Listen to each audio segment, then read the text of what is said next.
도널드 트럼프는 브라질을 아메리카 대륙의 정치 무대 중심에 올려놓았습니다. 2026년 6월 23일 화요일 새벽, 도널드 트럼프는 자신이 라틴 아메리카에서 이룬 진전에 관한 기사를 공유했습니다. 또한 자신의 정부가 곧 맞이할 큰 시험인 브라질 선거도 언급했습니다.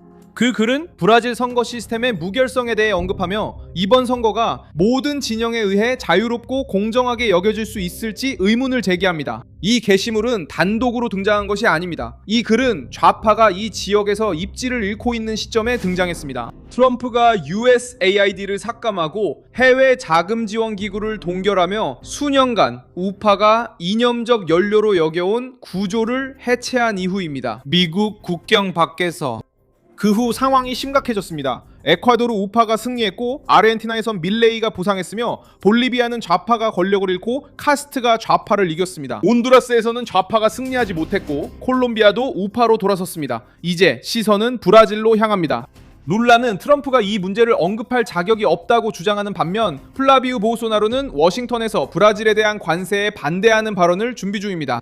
그리고 지우마르 멘데스는 마그니츠키법의 위협 속에서 포르투갈에 있는 은행 계좌에 대해 우려를 표명했습니다. 그때 기분이 어땠나요? 지금도 시력을 잃으신 상태 맞죠? 제 생각엔 맞는 것 같아요. 네, 그런 것 같습니다. 네, 알아보려고 하지 않았어요.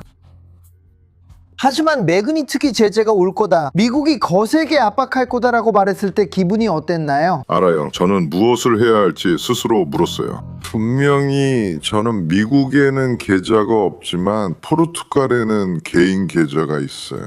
그리고 그 점에 대해 무엇을 해야 할지 스스로에게 물어봤어요. 저는 거기에 있던 돈을 그냥 두기로 결정했어요. 트럼프는 브라질에서 무엇을 보고 있을까요? 브라질 선거가 왜 대륙 전체의 시험대가 됐을까요? 워싱턴이 선거의 자유, 관세, 제재를 논의할 때 브라질리아는 어떻게 반응할까요? 지금 그 이야기를 들려드릴게요. 이런 직설적이고 군더더기 없는 컨텐츠를 좋아하신다면 구독을 고려해보세요. 여기서는 매일 이런 영상이 올라옵니다. 트럼프는 트루스 소셜에 이 기사를 공유해 분위기를 달궜습니다. 해당 글은 브라질을 사소하게 여기지 않았기 때문입니다. 그 분석은 미국 대통령을 이 반구에서 점점 더 영향력이 커지는 인물로 소개하고 있습니다. 그리고 브라질 선거를 이 새로운 보수주의 물결이 어디까지 갈 수 있는지 가늠할 수 있는 결정적인 시험으로 보고 있습니다. 라틴 아메리카가 방향을 바꾸고 있다면 브라질은 이 움직임에서 가장 비중 있는 축으로 등장합니다.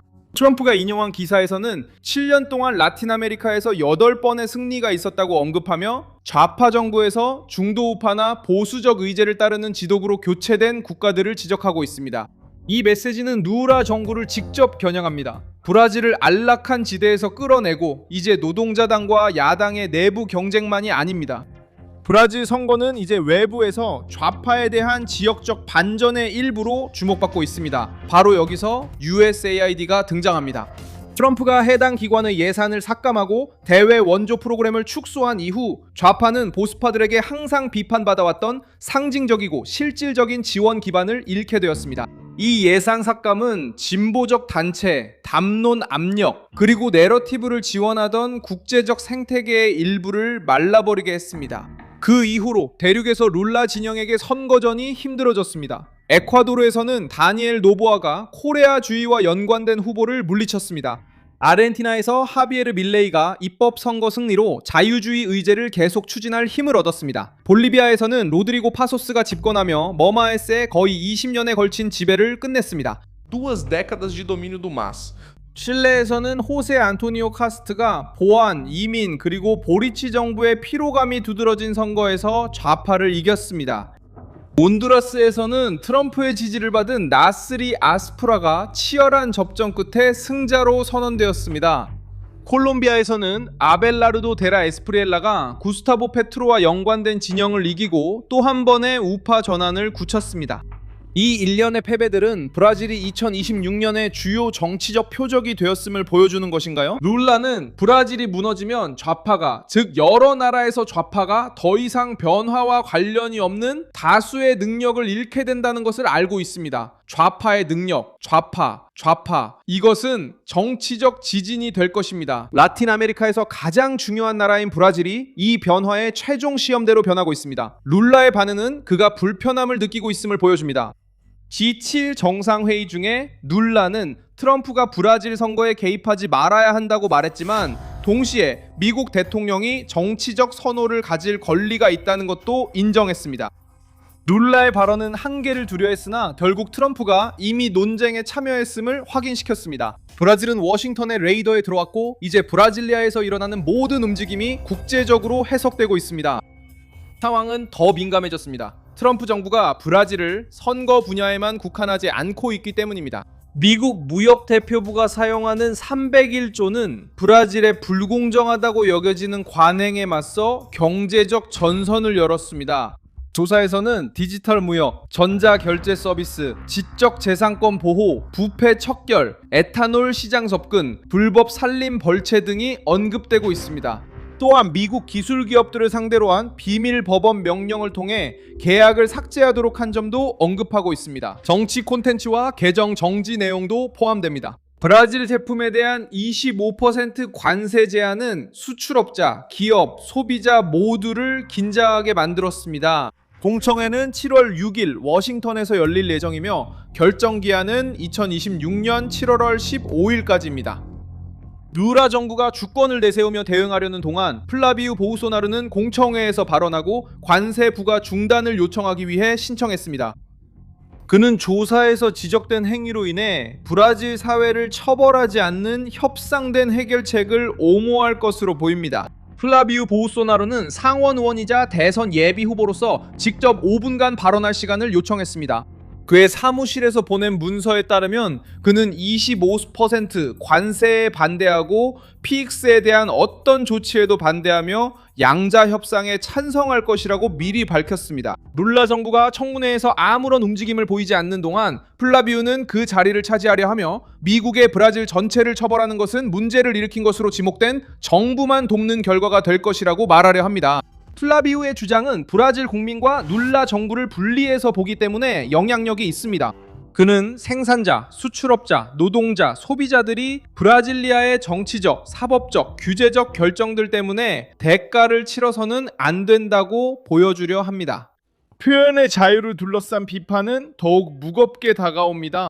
트럼프 정부는 브라질이 미국 플랫폼에 비밀 명령을 내리고 정치적 콘텐츠 삭제와 계정 정지까지 강요했다고 비난합니다. 이에는 미국 거주자들의 계정도 포함되어 있습니다. 이런 분위기 속에서 길마르 멘데스도 뉴스에 등장하게 되었습니다. 마그니치키법의 대상이 될 가능성에 대해 질문받았을 때 그는 자신이 포르투갈에 보유하고 있는 은행 계좌가 걱정된다고 말했습니다. 그는 돈을 계속 해외에 보관하며 휴가도 그곳에서 보낸다고 했고 이 발언은 좋지 않은 반응을 얻었습니다. 왜냐하면 평범한 브라질 국민들이 세금, 인플레이션, 불안, 관료주의로 고통받는 동안 연방 대법원 장관은 외국의 제재법 때문에 브라질 밖에 있는 자신의 재산을 걱정한다고 인정했기 때문입니다. 마그니치키법은 정부뿐만 아니라 개인을 겨냥하기 때문에 두려움을 줍니다. 이 법은 금융 차단, 비자 제한, 그리고 미국과 연계된 시스템에서의 운영에 어려움을 초래할 수 있습니다. 국제적 압력은 더 이상 추상적인 담론이 아닙니다. 룰라 정부는 모든 외부 압력을 주권에 대한 공격으로 바꾸려 하고 있습니다. 하지만 이번 위기는 브라질리아가 숨길 수 없는 내부 문제에서 비롯된 것입니다. 검열, 법적 불안정, 제도의 정치화, 선거 환경에 대한 의혹, 그리고 경제적 피로감이 있습니다. 트럼프는 이미 있던 상처에 스포트라이트를 비췄을 뿐입니다. 자유선거 요구는 갑자기 생긴 게 아니며 점점 커지고 있습니다. 브라질 사회의 일부는 이제 더 이상 모든 사람에게 공정하게 게임이 진행될 것이라고 믿지 않기 때문입니다. 브라질은 야당이 워싱턴과 더 밀접하게 연결된 상태로 이 순간을 맞이했고 정부는 피해를 최소화하려 애쓰고 있습니다. 플라비우 볼소나루는 관세 인상에 반대하는 목소리로 나서고 있습니다. 에두아르도 볼소나루는 이미 해외에서 정치적 박해를 고발해왔습니다. 그리고 도널드 트럼프는 이제 브라질 선거를 큰 시험으로 보는 분석을 공유하고 있습니다. 2020년의 경쟁입니다. 대륙 정치의 지도에 들어섰습니다. 라틴 아메리카의 좌파는 안정성이라는 담론을 잃었기 때문에 연이은 패배를 겪고 있습니다. 치안, 부패, 검열, 정체된 경제, 그리고 조직범죄에 대한 두려움이 정부와 후보들을 무너뜨렸습니다. 도널드 트럼프는 이런 감정을 이해해 행동하기 시작했습니다. USAID 삭감이 이런 변화의 상징이 됐습니다. 우파가 이념적 도구로 보는 국제기구들에 대한 자금 지원은 줄이고 권력 남용으로 비난받는 정부들에 대해서는 더 직접적인 압박을 가했습니다. 이제 브라질이 다음 본보기로 떠올랐습니다. 루라가 선거를 브라질리아 내부의 닫힌 문제로 다루려고 한다면 외부로부터 투명성에 대한 압박을 받게 될 것입니다. 대법원이 계속해서 정치의 중심에 남아있다면 표현의 자유와 적법 절차에 대한 더 많은 압력을 받게 될 것입니다. 트럼프는 올바른 신경, 즉 자유선거를 건드렸기 때문에 공포를 불러일으켰습니다. 이 표현은 단순해 보이지만 2026년에 대한 큰 질문을 담고 있습니다. 브라질은 진정한 평등, 언론의 자유, 법적 안정성, 그리고 대중의 신뢰가 보장된 선거를 치를 수 있을까요? 아니면 라틴 아메리카 최대의 나라인 브라질이 의심과 검열, 요금, 제재, 국제적 압력 속에서 선거를 치르게 될까요? 이 모든 것이 동시에 브라질리아의 문을 두드리게 될까요? 저는 밀손 알비스 글로벌입니다. 제 목적은 매일 진실로 여러분께 정확한 정보를 전해드리는 것입니다. 뉴스 링크는 영상 설명란에 있습니다. 이 영상 좋아요와 채널 구독 부탁드리며 마지막에 댓글 확인하고 밀손 알비스 커뮤니티와 소통해보세요.